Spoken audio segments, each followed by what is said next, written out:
Bonjour, bienvenue à toi dans cette nouvelle vidéo. Alors aujourd'hui, le but du jeu, c'est de découvrir quel médium tu es. Parce que tu le sais certainement, il y a plein de manières d'être médium, il y a plein de manières surtout de l'utiliser. Et c'est souvent ça qui pêche, c'est qu'on croit que tous les médiums, le seul truc qu'ils peuvent faire, c'est voir les fantômes, communiquer avec les esprits, communiquer avec l'au-delà, lire dans les âmes. Et en fait, c'est tellement plus que ça que j'ai eu envie de te proposer un tirage à choix multiples. Donc tu as 3, non pas 4, 3. Tu as 3 choix. Donc je vais te montrer les tas. Ils sont à peu près identiques de visu, donc plutôt réfléchis au chiffre qui te plaît le plus. Et puis direct après, regarde dans la barre d'informations sous la vidéo pour avoir accès à la minuterie et aller directement au tas qui t'intéresse. Je te montre quand même les tas. Allez voilà, pour celles et ceux qui ont besoin de voir les tas, là on a le tas numéro 1, le tas numéro 2 et le tas numéro 3. Donc à toi de faire ton choix et on va commencer tout de suite avec le numéro 1. Alors, on met les autres de côté. Hop. Et on y va. Alors, ta médiumnité, comment est-ce qu'elle s'articule ? On a un chariot. Un chariot et un 6 de coupe. Alors, la sensation que ça me donne déjà, c'est que ta médiumnité, elle est assez palpable. C'est-à-dire que je pense que tu as déjà eu des moments de ta vie avec des fulgurances, avec la sensation qu'il y avait quelque chose que tu comprenais, que tu savais sans savoir pourquoi. Ce chariot-là nous parle quand même d'une vitesse par rapport à l'information qui t'est transmise. Et on est sur le chiffre 7, qui est le chiffre de la spiritualité et de la connexion ciel-terre. Le 6 de coupe me dit que c'est quelque chose que tu as depuis l'enfance, dont tu as conscience plus ou moins depuis l'enfance, en tout cas qui est apparu à ce moment-là. C'est pas quelque chose qui s'est révélé très récemment. Pour autant, peut-être que tu as coupé pendant ton enfance ces capacités-là, c'est possible. On va voir, on va voir avec la suite des cartes. Alors, on a la carte ici de la paix avec c'est les petits anges. Alors, l'archange Samuel, il dit ici, la paix advient en se souvenant que seul l'amour est réel. Moi, j'ai la sensation que tu as bloqué un petit peu tes capacités de médium. Tu as eu peur, je crois, que ça mette le bazar dans ta vie. Et j'ai l'impression que ce qui existe actuellement, ce qui passe dans ton canal médiumnique en ce moment, eh bien, c'est quelques bribes d'informations, mais c'est clairement pas tout ce à quoi tu pourrais aspirer.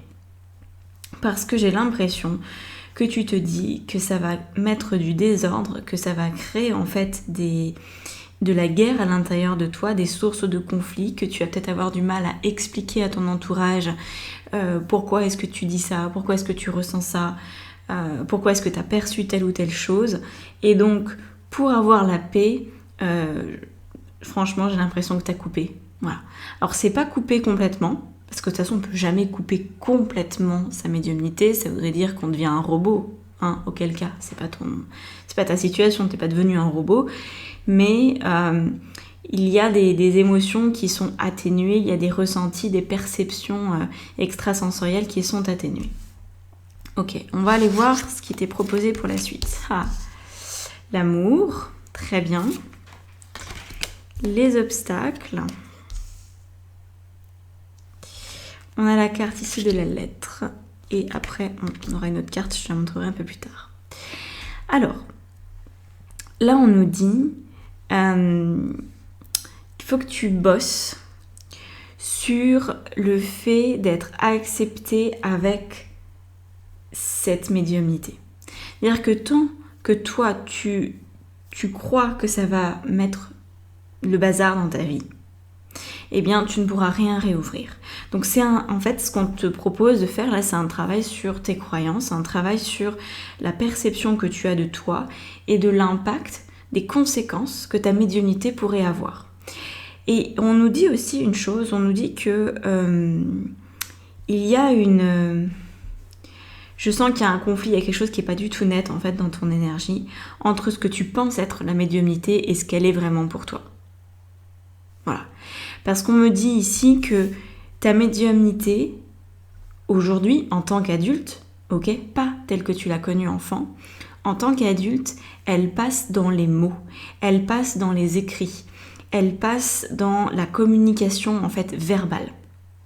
Donc ça va être par exemple des phrases qui vont te sortir toutes seules, ça va être des mots que tu as envie d'écrire, ça va être des lettres que tu as envie d'écrire, ça va être des SMS ou une manière de t'exprimer qui va en fait être assez spontanée, assez naturelle. Et ta médiumnité, elle passe par là. Mais j'ai la sensation que toi, tu t'en fais tout un monde, que toi, tu t'imagines que si tu ouvres les vannes, ça va être trop compliqué. Et en fait, là, on te dit, il n'y a rien de compliqué, en fait. C'est vraiment une médiumnité qui est assez douce, qui est assez pratico-pratique aussi, tu vois. Voilà. C'est que quelque chose qui peut t'aider et à aucun moment, ça va mettre le bazar. Par contre, ce que je ressens, c'est qu'effectivement, les expériences que tu as vécues étant enfant en lien avec des perceptions, elles ont pu être un petit peu compliquées à gérer. Mais il faut bien savoir une chose, c'est que tant qu'on n'est pas complètement incarné dans son corps, la médiumnité, c'est du grand n'importe quoi. Donc l'incarnation d'un être humain, elle se passe normalement, si tout va bien, s'il n'y a pas trop de trauma, s'il n'y a pas trop de difficultés, on s'incarne vers nos 6-7 ans. Mais avant ça, les épisodes de vie qu'on a avant 6-7 ans, ils peuvent nous donner une vision de la médiumnité qui est hyper intense. Parce qu'on n'est pas complètement incarné. Donc un enfant, tous les enfants, voient beaucoup plus les corps astraux, ont la possibilité de faire des voyages astrales, ont la possibilité de comprendre énormément leur environnement parce que ce sont des éponges. Et donc eux, ces enfants-là, ils vont, là je dis, pour moi c'est tous les enfants vont avoir des perceptions qui sont plus, parce qu'ils ne sont pas encore complètement incarnés dans leur corps, ils n'ont pas encore leur propre personnalité, ils sont baladés entre papa, maman, et puis tous les gens qu'ils rencontrent, et les autres enfants, etc. Donc, à un moment donné, la personnalité, elle se stabilise. Et quand cette personnalité se stabilise, les perceptions aussi. Et donc, ça c'est vraiment important que tu te rendes compte qu'en fait, la médiumnité va t'apporter plus de paix. Et pas du tout la tempête. Tu vas pas du tout être comme ce petit bateau dans l'océan déchaîné. Pas du tout. Mais par contre, ce qu'on nous suggère aussi avec ces cartes, c'est que tant que tu refuses de t'accepter comme tu es et que tu refuses de vraiment faire rentrer la médiumnité telle qu'elle est pour toi, parce qu'on a chacune sa manière d'être médium, tant que tu refuses, et ben c'est là que ça va créer des obstacles, c'est là que ça va créer des difficultés, des frustrations, une sensation de devoir toujours être en lutte avec l'extérieur. Alors que si tu acceptes, tu vas voir que ta médiumnité va passer à travers l'expression, à travers les écrits, à travers la communication verbale et ça va être très agréable en fait pour toi. Donc il faut vraiment que tu intègres cette notion-là que un enfant n'est pas un médium solide. Ça ne veut pas dire qu'il n'est pas fiable, ça veut dire qu'il n'est pas solide. Un enfant, c'est comme une bouée sur un océan déchaîné. Il va tout capter. Le bon, le mauvais, le désagréable, l'agréable, ce qui le concerne et ce qui ne le concerne pas. Et à un moment donné, en devenant adulte, en s'incarnant dans la matière, en ayant ses propres projets, en ayant sa propre vie, on devient une bouée qui est amarrée. Voilà. On est tout le temps, on est soumis à des fluctuations, mais on a une ancre au fond de l'eau, quoi. Et cette encre-là permet la stabilité, permet en fait d'assurer un signal continu dans la médiumnité. Et c'est ça qui fait qu'on a un canal qui est solide. Donc évidemment, encore une fois, tous les adultes ne sont pas logés à la même enseigne dans leur solidité, parce que, encore une fois, s'il y a des traumas, s'il y a des problématiques de vie, il va y avoir de l'instabilité. mais on est quand même beaucoup plus stable, enfin on est censé entre guillemets être beaucoup plus stable en étant adulte qu'en étant enfant. Voilà. Dès l'instant qu'on a la possibilité de faire nos propres choix, de mener notre vie à notre façon, ça démontre quand même qu'on a une stabilité. Si tu sais gérer ta vie, si tu sais gérer ton quotidien, tu peux être complètement certaine que ta médiumnité, elle a un point sur lequel se fixer, ce qui n'était pas le cas dans ton enfance. Voilà. Alors, on va regarder avec cette carte-là quelle est ta possibilité pour toi de t'aider à développer encore un peu plus cette médiumnité. Bien évidemment, les conseils que je t'ai donnés déjà sont assez nombreux, donc je pense que ça va déjà te permettre de faire un bout de chemin. Alors, qu'est-ce que cette carte-là nous donne? C'est une carte d'inspiration, donc je te la lis. L'avenir est une chimère qu'il est mieux d'oublier. Il t'amène peur et anxiété. Quant au passé, tout est déjà fait et du plomb dans tes pas, il amènera. N'oublie pas, le pouvoir est en toi de créer ta réalité dans ton espace-temps sacré. Alors, cette carte elle est très intéressante parce qu'elle nous dit que la médiumnité, ce n'est pas de la voyance. Et c'est peut-être la peur que tu avais. Elle nous dit que la peur et l'anxiété sont reliés à l'avenir. Donc je pense effectivement que pour toi, si tu te dis « Oh là là, je vais être médium, oh là là, je vais avoir des capacités, mon Dieu, qu'est-ce que je vais faire de tout ça ?» Parce que moi, je veux pas être flippée de l'avenir, je veux pas être au courant forcément de ce qui va se passer, je veux pas être au courant de ce qui va se passer pour moi et pour mes proches. Si jamais je capte des mauvaises choses ou que j'apprends que quelqu'un va avoir un accident, comment je vais devoir gérer ça, etc. Ça peut amener beaucoup, beaucoup de peur. Et là, on te rassure, on te dit que ta médiumnité, elle n'est pas dans le passé, elle n'est pas dans le futur, elle est dans le présent. Et donc c'est pour ça que je pense que tu es capable de sortir des phrases, des mots, des expressions qui tombent toujours au bon moment, qui sont hyper spontanées, qui découlent de l'énergie du chariot qui est assez libéré dans sa prise de parole. Il dit les choses telles qu'elles sont, puis voilà, il les cache. Et donc je pense que ta médiumnité, elle est dans ta cache-attitude, elle est dans ta capacité à laisser sortir ce qui vient directement de toi sans filtre. Voilà. Donc à toi de t'amuser avec ça. Quand tu t'observes dans une discussion entre amis, est-ce que tu restes sur la réserve quand il y a une phrase qui te vient en tête, tu as envie de la sortir, tu as envie de l'exprimer, est-ce que tu t'autorises à le faire ou pas?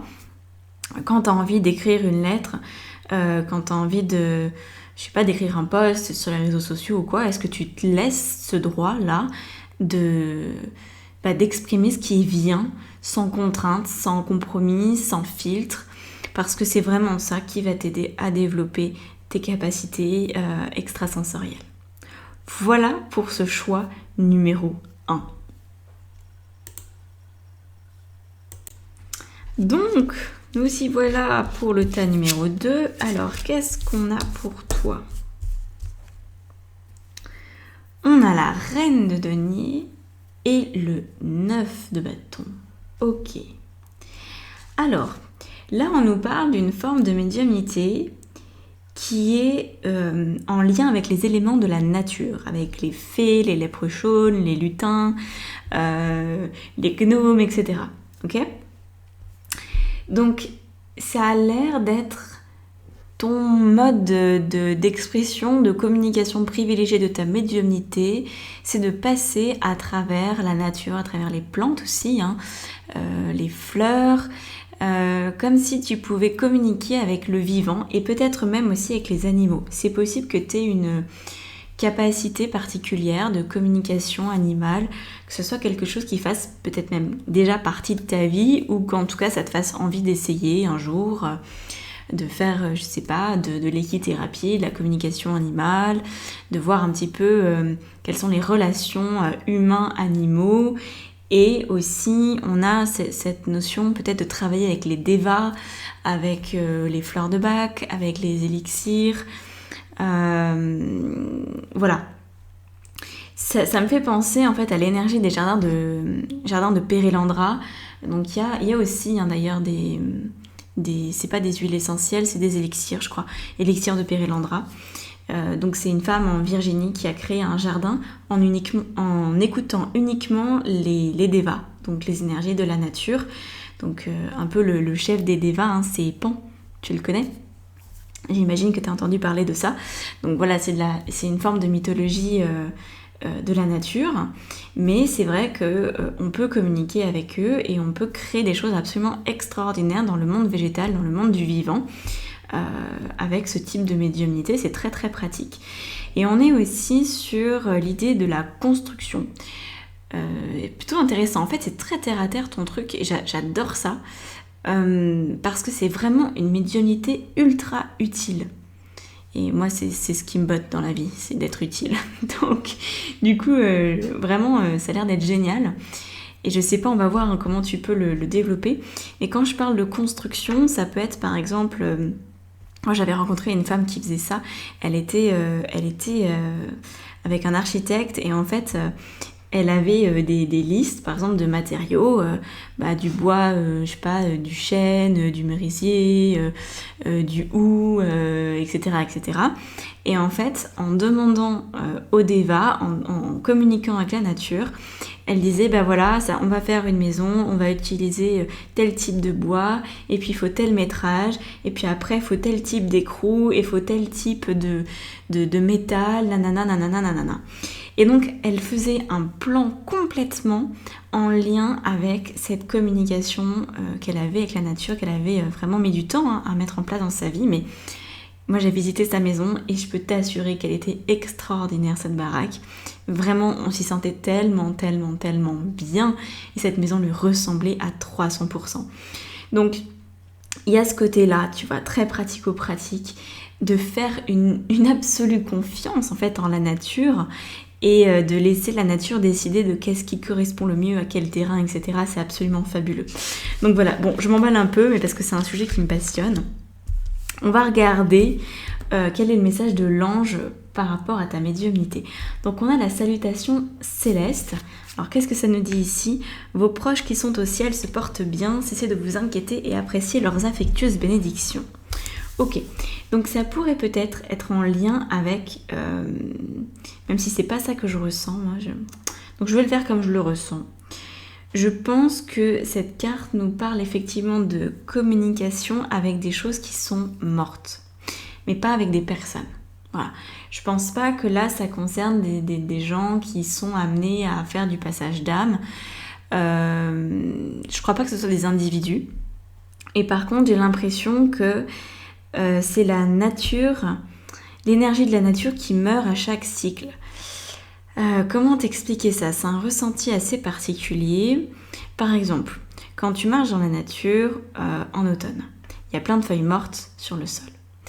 Eh bien, c'est comme si tu pouvais créer quelque chose à partir de ta communication avec ce qui est mort, donc par exemple avec ces feuilles mortes. Parce que les feuilles mortes, elles peuvent avoir une utilité. Tu peux t'en servir dans le jardin, tu peux peut-être faire du paillage. Enfin, selon l'essence d'arbre, parce que tous les arbres sont bons pour le paillage. Mais c'est comme si tu pouvais justement identifier facilement qu'est-ce que tu pourrais utiliser de mort dans la nature. Enfin, de mort, il n'y aurait jamais rien de mort, mais... comment expliquer ça ? Merde, les mots me manquent. Je vois le process, mais j'arrive pas à te l'expliquer complètement. Donc tu as ces feuilles-là. Ces feuilles qui sont en train de créer un nouveau cycle de vie parce qu'elles vont bientôt se décomposer, revenir faire une forme de compost, je sais plus comment on appelle ça, du mulch là. Donc elles vont se décomposer et toi tu vas pouvoir utiliser cette décomposition pour en faire quelque chose de nouveau. Et bien c'est un peu ça qu'on me dit que tu peux appliquer dans plein de choses. Là je te prends l'exemple des feuilles parce qu'il faut bien que je trouve un truc. Mais c'est pour tout. On me parle en fait de recyclage. Voilà, c'est le mot qui me manquait, merci. Le recyclage. Apparemment, t'es doué pour le recyclage à toutes les sauces.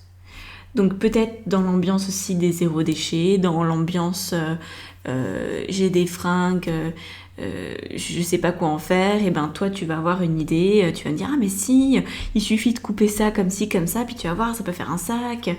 Voilà. Il y a des idées de prendre ce qui existe. Ce qui a attrait à la nature, ça sera peut-être encore plus facile pour toi, mais ça peut même être des fringues, effectivement. Parce que quelque part, c'est à base de coton, c'est à base de choses qui sont potentiellement naturelles aussi. Et on voit que là où la vie est censée se terminer, la vie d'une fringue, la vie d'une feuille, et bien toi tu arrives à ce moment-là et tu le transformes, t'en fais quelque chose de neuf, de complètement différent en fait. J'ai l'impression qu'on t'attend pas forcément là-dedans, mais que ça pourrait te plaire de t'amuser à développer ta médiumnité avec la nature d'une part et avec cet aspect recyclage, seconde vie, seconde main. Voilà, je pense que j'ai réussi à résumer. Alors, on va voir qu'est-ce qu'il y a d'autre. Donc on a la carte du travail. Alors, je vais pousser parce que toi, tu avais une carte de l'oracle des miroirs en plus par rapport aux autres tas. Hop, on a quoi ici?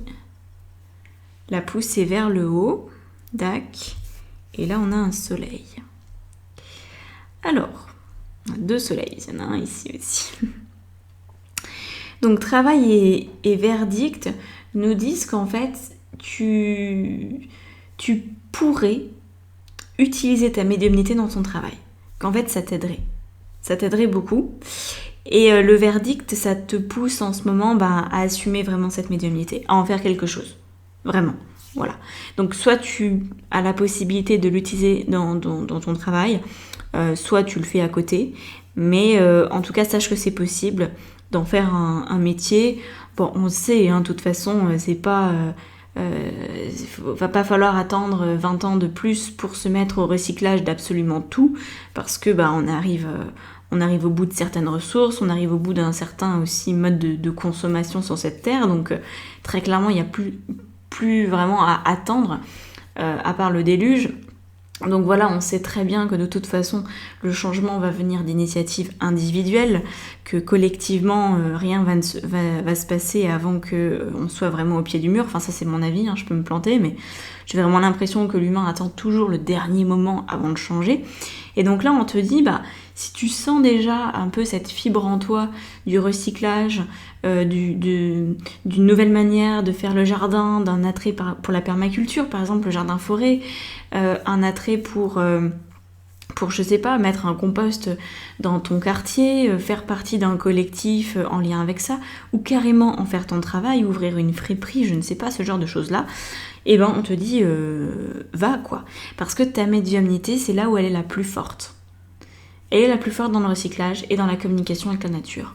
Donc après, t'en fais ce que tu veux, tu restes hyper libre évidemment, mais on nous dit que c'est comme un petit champignon, que tu peux vraiment compter sur cette médiumnité, qu'elle va aller de manière croissante, qu'elle va être de plus en plus forte, et je pense aussi que les circonstances du monde dans lequel on vit vont te pousser à aller de plus en plus vers ça. C'est-à-dire que même si là aujourd'hui tu te dis je vois pas trop quoi faire de ça, on verra plus tard, ça reviendra sur le tapis. Parce que c'est un sujet qui est d'actualité en plus d'être un sujet qui te concerne. Tu vois ? Donc je pense qu'à un moment donné, tes circonstances de vie vont rattraper ta médiumnité et ça va te permettre de trouver ton équilibre là-dedans et de te dire en fait ouais j'y vais, j'assume, ça va être chouette, je me lance quoi. Et donc la carte du soleil, elle nous dit que je pense que cette médiumnité, quand elle sera bien canalisée, bien utilisée, ça va te donner ce truc que tu attends peut-être, de pouvoir te sentir au chaud dans ton cœur et dans ta vie. Tu sais, quand on fait ce pourquoi on est fait, on a vraiment envie de se lever le matin. Et on se sent utile, je pense que pour toi, c'est important de te sentir utile avec cette reine de denier. C'est important d'apporter ta pierre à l'édifice, dans l'évolution du monde aussi. Et en fait, ça va t'apporter beaucoup de chaleur à l'intérieur de toi. Alors, qu'est-ce qu'on a ici ? On a la carte qui vient clôturer pour t'aider encore un peu plus à mettre du sens sur cette médiumnité. Et là, on a action pour le monde. Bon, j'ai l'impression de me répéter un peu, mais c'est vraiment ça. Donc, on nous parle là de nourriture. Aujourd'hui, je suis consciente que me nourrir est un acte sacré. J'ai une pensée de bienveillance, d'amour et de gratitude pour tous les minéraux et les végétaux qui composent mon repas. Pour tous ceux qui l'ont cuisiné, qui ont planté et récolté, transporté jusqu'à moi, vendu ou donné. Je souhaite dans mon cœur que tous les humains puissent boire et manger à satiété. Alors ça c'est intéressant déjà d'une part parce que apparemment en prenant soin de ton alimentation, ça va aussi te permettre de te connecter ou reconnecter à la nature et aux fruits de la nature, parce que c'est grâce à elle que tu manges. Il y aurait rien dans notre assiette autrement. Et puis ça peut aussi être une piste supplémentaire. Je pense notamment au gaspillage alimentaire. Il y a de plus en plus de possibilités aujourd'hui de récupérer des invendus, de faire des fins de marché, de créer par exemple des soupes à partir de ça pour les donner au SDF ou ce genre de choses, tu vois. Donc il y a énormément de possibilités à titre individuel que tu pourrais mettre en place, que tu pourrais créer ou co-créer. En allant peut-être dans une association qui fait ça aussi. Il y a plein d'assos écolos qui récupèrent les invendus des grandes surfaces et qui en font quelque chose qui je sais plus comment on dit ça, enfin bref, qui leur donne une nouvelle vie pour que ce soit pas perdu. Donc voilà, la notion de ton alimentation, de prendre conscience de ce que tu manges, être en conscience avec ce que tu manges et puis aussi proposer peut-être à d'autres une forme de recyclage de ce qui est, de ce que la nature a donné. Voilà pour ce choix numéro 2. J'espère que ça t'a parlé. N'hésite pas à mettre en commentaire ce que t'en as pensé. Parce que voilà, c'est un peu particulier et j'aimerais bien savoir ce que tu vas en faire. Donc surtout si t'as des idées, envoie-les-moi, mets-les-moi en commentaire. Parce que ça va te permettre, toi, de commencer à acter un changement, commencer à acter une direction, ou peut-être aussi de venir valider quelque chose que tu as déjà commencé. Voilà. Je te remercie et puis à bientôt pour une prochaine vidéo. C'est parti pour le tas numéro 3, le dernier tas. Alors, qu'est-ce qu'elle représente, ta médiumnité? Comment qu'elle est? On a le pendu et le roi de bâton. Alors, c'est plutôt pas mal. Alors, de quel type de médiumnité ça me parle, ça? J'ai la sensation que... Ah oui, d'accord. C'est une médiumnité qui est pas encore solide. Il y a beaucoup de potentiel, mais c'est pas solide. C'est comme si tu étais sur un socle. Enfin, tu croyais que c'était un socle en pierre, tu vois. Et en fait, c'est du sable. Et donc, il suffit d'une pluie, il suffit de vent, il suffit que les éléments, en fait, s'en mêlent pour que tu te retrouves les fesses par terre parce que, en fait, tu croyais être bien installé sur ton petit caillou et c'est pas le cas. Donc là, on nous dit qu'il y a beaucoup de potentiel, mais que c'est pas stable. Allons voir ce que ça veut dire de plus que ça. Alors, on a quoi? On a les anges qui nous parlent de claire écoute. Ah bah, comme ça, on a une idée de à quoi ressemble ta médiumnité. Donc, faut savoir que dans ce jeu-là, il y a tous les trucs de clairaudience, claire écoute, clairvoyance, etc., clairsentience. Mais tu es dans le groupe 3, c'est la seule fois qu'il y a une carte de ce style qui sort. Voilà, les autres n'ont pas eu un lien direct avec leur médiumnité. Il n'y a que pour toi qu'il y a un lien direct. Donc là, on nous parle de claire écoute, où on nous dit soyez à l'écoute des instructions d'amour qui vous parviennent de votre fort intérieur ou par l'entremise des autres. Ok. Alors, ça me donne la sensation qu'effectivement tu pourrais entendre des choses, tu pourrais avoir la sensation parfois que quelqu'un t'a parlé alors qu'il t'a pas parlé, ou que tu entends dans le... Ça fait ça parfois quand tu es en forêt ou que tu es même en ville, ça peut le faire. En tout cas, les bruits extérieurs, par exemple le bruit d'un bus qui passe ou le bruit d'un arbre qui craque ou de vent dans les feuilles, etc. Parfois, on entend des choses dans ces moments-là. Et je pense que ça pourrait t'arriver. Tu as l'impression d'avoir un message. Alors, on est bien d'accord que c'est pas une phrase toute faite. Les phrases toutes faites, c'est hyper rare que ça arrive. Et quand ça arrive, il faut plutôt se méfier parce que c'est en général plus un esprit qui essaye de nous embobiner qu'un vrai message. Bon, ça dépend, je peux pas généraliser. Chacun a une expérience différente de ça, mais perso, quand j'entends quelque chose et que c'est un peu trop clair, j'ai tendance à me méfier. Je préfère que ça soit clair en termes de un mot-clé, quelque chose qui m'évoque quelque chose, plutôt qu'une phrase bien formulée. où là c'est un peu plus délicat de connaître la source de l'information. Et je pense que c'est vraiment tout ton problème, c'est que tu ne sais pas d'où te viennent les informations. Et donc ça rend les choses très très instables pour toi. Alors, qu'est-ce qu'on nous dit ? On nous dit que tu dois accepter cette instabilité pour l'instant. Il faut vraiment que tu t'ouvres à ta médiumnité, même si ça semble être un petit peu... c'est plus que de l'instabilité, c'est hasardeux, voilà. Ça te semble hasardeux, tu sais pas trop où ça va t'amener. Et en fait, je pense, en tout cas j'ai observé, que la plupart des médiums, enfin tous les médiums que je connais, ont eu des étapes de vie qui étaient quand même pas faciles du tout, en lien avec leur médiumnité, parce qu'il y a des moments de test dans la vie. Voilà, tout simplement.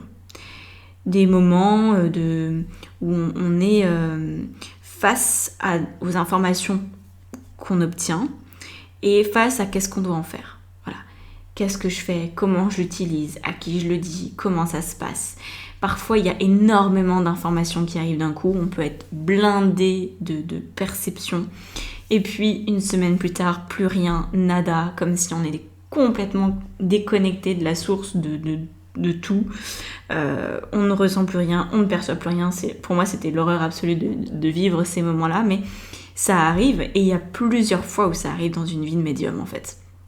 Moi, je l'ai toujours vécu comme des initiations, et je pense que les médiums que je connais, c'est comme ça aussi qu'ils l'ont abordé. Faut savoir que ça arrive. Et c'est pas forcément un problème de se jeter dans la gueule du loup non plus. Et là, je te sens un petit peu sur la réserve, parce que je pense que tu sais que c'est pas ajusté, que t'es pas solide dans tes appuis de médium, que tu entends des choses mais que tu sais pas forcément quoi en faire, que parfois il y a du brouillage, il y a du parasitage, donc tu sais pas forcément non plus comment te dépatouiller de tout ça, tu sais pas comment te protéger, tu sais pas qu'est-ce qui est important de retenir ou de laisser de côté. Et donc là on te dit ouvre-toi et accepte tout ce qui vient. Voilà. Parce que c'est là où tu vas rentrer dans une phase d'initiation. Et je ne te dis pas que ça va être rose, parce que ce serait vraiment te mentir de manière éhontée. Donc je ne vais pas oser te dire que c'est facile. C'est des moments de vie dont tu te souviendras certainement. Parce qu'effectivement, ça te met face à tes peurs, ça te met face surtout à tes valeurs. Surtout ça. À quel point est-ce que je me laisse dépasser, à quel point est-ce que je veux prendre le contrôle, à quel point est-ce que je cherche à maîtriser la situation, à quel point est-ce que je fais de ma parole une vérité, comment est-ce que je me comporte par rapport aux autres, etc.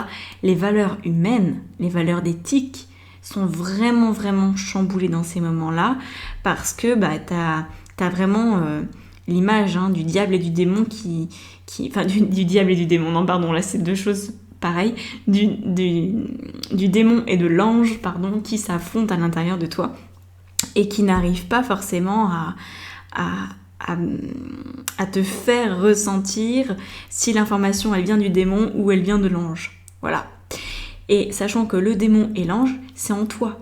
C'est en aucun cas des trucs extérieurs. Et c'est pour ça que c'est important aussi quand on parle de parasitage. N'aie pas peur du parasite. Parce qu'en fait, le parasite, il est déjà en toi. Ok ? En fait, on est blindé de parasitage. Par contre, il y a des parasites qui sont en sommeil et il y en a d'autres qui sont actifs. Et effectivement, on peut aussi en attirer parfois d'autres parasites, on peut se faire incorporer, enfin bref, il y a plein d'autres choses qui sont possibles, mais je pense pas que ça aille jusqu'à l'incorporation. En tout cas, je te le souhaite pas parce que ça c'est vraiment la galère à vivre. Mais déjà, tu pourrais tout simplement te rendre compte de tout ce qui se passe en toi, de tes petits démons intérieurs et de tes petits anges intérieurs. Et quand on prend conscience de tout ça et que par-dessus il y a des messages de clairaudience, de claire écoute, eh ben je t'assure que pour faire le tri, c'est pas la panacée. Donc, ouvre la porte, parce que de toute façon, tu vas être bousculé, tu vas être amené à rentrer. Voilà, t'as pas trop le choix, si tu veux développer ta médiumnité, il va falloir dire oui aux expériences agréables et à celles désagréables aussi. Donc évidemment, tu peux te faire accompagner dans cette démarche-là si tu sens qu'il y a des trucs qui déconnent, si tu te sens mal, si tu fais des cauchemars, si tu as des angoisses, si tu sais pas à quel sein te vouer, si tu perds confiance en toi, si... Voilà, parce que tout ça peut arriver. Mais en fait, c'est pas grave. C'est pas grave. C'est comme n'importe quel changement de vie, c'est comme n'importe quelle adaptation. Il y a un temps pour tout et il y a souvent un temps qui est désagréable et qui est suivi après d'un temps très agréable. Ok ? Donc là, tu vas certainement vivre ce qu'on peut appeler grossièrement une nuit noire de l'âme, un mauvais moment à passer, quoi. Mais accepte-le. Si tu veux développer ta médiumnité. Hein. Si tu veux pas, n'ouvre rien. Hein. Donc là, on a la carte de la contemplation. Voilà. Tu vois, on nous dit obtention d'une vision d'ensemble, observation libre d'attachement, compréhension accrue, intégration face à la réflexion, solitude. Ah oui, c'est un chemin que tu vas emprunter seul, parce qu'il n'y a que toi qui peux ressentir, même si tu peux te faire aider, rien ni personne ne pourra faire ce chemin de médiumnité à ta place, et on te pousse à contempler, à observer tout ce qui se passe en toi, tous les messages que tu reçois, et à ne pas les juger, à ne pas non plus les prendre pour argent comptant. Et en fait, la phase d'initiation, la phase de test, elle se soldera par un moment où tu te sentiras beaucoup plus solide. Voilà. Mais ça ne voudra pas dire que c'est la fin. Parce que, perso, depuis gamine, j'ai vécu plusieurs moments de crise de foi intense, de perte de repères, où mes canaux ils ont été coupés, puis après réouverts. Voilà. C'est normal d'avoir des étapes, mais en fait à chaque fois t'es plus solide. À chaque fois t'apprends un peu plus sur toi-même et à chaque fois tu peux aussi utiliser ta médiumnité pour faire quelque chose de beau, quoi. Donc accepte cette étape-là, et ici on a le bouquet. Fabuleux. Donc ça va vraiment t'emmener dans une nouvelle forme de bonheur de vivre. Donc franchement, moi je te conseillerais d'accepter. Évidemment, bon, je fais partie des têtes brûlées, des gens qui vivent des choses parfois compliquées. Et même si j'aime pas être dedans, je me rends compte après coup à quel point c'était bien. Du coup, dès qu'on me représente une possibilité d'y retourner, j'y retourne, tu vois. Il y a des gens qui sont un peu plus prudents, et c'est peut-être bien aussi d'être prudent. Mais en tout cas, ce qu'on te dit, c'est que même si t'as un mauvais moment à passer, ça va te solder par quelque chose de très très bien. Et je pense que, tu vois, être solide dans sa médiumnité, ça dépasse la médiumnité. Parce que ça veut dire que t'es solide dans ta spiritualité, t'es solide dans les décisions que tu prends pour toi-même, t'es solide dans tes intuitions et dans ta manière de gérer ta vie, t'as les pieds bien plus sur terre. Donc, tout ça, c'est quand même du positif sur du long terme. Ici, on a une dernière carte qui vient en carte conseil un petit peu. Alors, on nous dit quoi ? Le mouvement et la vie. Change de peau chaque jour. Voilà, c'est ça. Remercie la peau de serpent qui quitte ton corps, ton âme, ton esprit pour être libre dans tes pensées d'or, forte et ferme dans tes actes. J'adore ça. Ça résume tellement bien ce que je t'ai dit. Tu es en train de changer de peau. En tout cas, si tu l'acceptes, tu vas changer de peau. C'est plutôt ça. Il n'y a rien d'obligatoire, il n'y a jamais rien d'obligatoire. Mais si tu as cliqué sur cette vidéo, c'est peut-être que la médiumnité est un sujet qui t'intéresse. Et donc, si ça t'intéresse, accepte ce changement de peau, accepte la douleur de changer de peau aussi, qui peut venir avec. Ça peut aussi très très bien se passer. J'ai un gros doute, je connais personne pour qui ça s'est très bien passé, mais tu peux toujours être l'exception qui confirme la règle. Il n'y a rien d'automatique, encore une fois, dans la vie. Et en tout cas, ce que j'ai remarqué, si jamais ça peut te rassurer, c'est que les initiations sont de plus en plus courtes. Dans les personnes que je peux suivre en tout cas, et même de mon expérience personnelle, il y a encore quelques années, les initiations me semblaient vraiment longues. Maintenant, sur quelques jours, quelques semaines, alors c'est très intense, t'en baves, t'es au fond de ton lit, mais après, piouf, ça repart, quoi. Donc c'est ça aussi que permet ce nouveau millénaire, c'est d'être plus rapide. Donc t'en prends plein les dents, mais ça se termine rapidement. Voilà. Écoute, si ça t'a plu, n'hésite pas à laisser un commentaire, à me dire ce que t'en as pensé et comment tu comptes intégrer cette pratique dans ta vie. Et puis voilà, reste bien à l'écoute, ouvre grand la porte et on se retrouve pour une prochaine vidéo sur un thème au moins tout aussi passionnant. À bientôt!